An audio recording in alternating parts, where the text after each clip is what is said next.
हरे कृष्णा।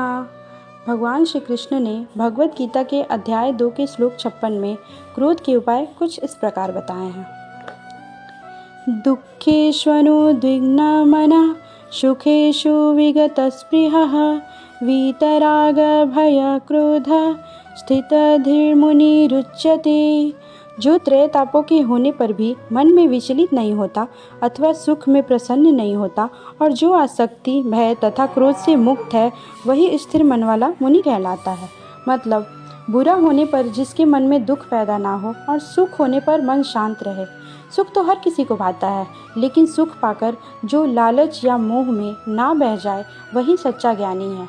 जो इंसान मोह भय और क्रोध को जीत लिया वही स्थिर बुद्धि कहलाता है। अक्सर अच्छी खबर पर हम खुश हो जाते हैं और बुरे पर उदास। ये तो स्वाभाविक है।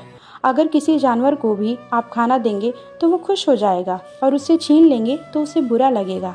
लेकिन इन सब से जो ऊपर उठ जाता है, विपरीत परिस्थिति में भी वो अपनी स्वयं की हालत नहीं बदलता, उसी की बुद्धि स्थिर होती है और वही मुनि कहलाता है।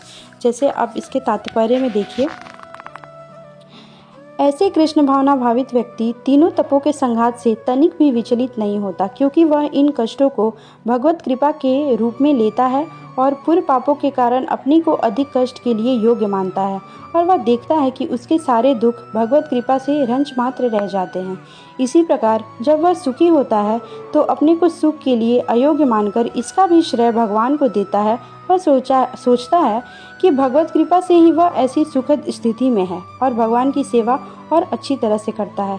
मतलब ऐसे व्यक्ति जिसका ध्यान भगवान पर केंद्रित होता है वह दुख में भी विचलित नहीं होता, वह उसे भगवान की कृपा समझ के एक्सेप्ट करता है। मतलब उसे ऐसा लगता है कि मैं तो इससे ज़्यादा डिज़र्व करता था, लेकिन भगवान ने मुझे कम ही दुख दिया है। इसी प्रकार वो सुख में भी भगवान का धन्यवाद देता है कि भगवान की कृपा से उसे सुख मिला है। याद रखिए, स्थिर चित्त व्यक्ति हर हाल में मुस्कुराता है और कहता है, हे प्रभु, सब कुछ आपकी कृपा है।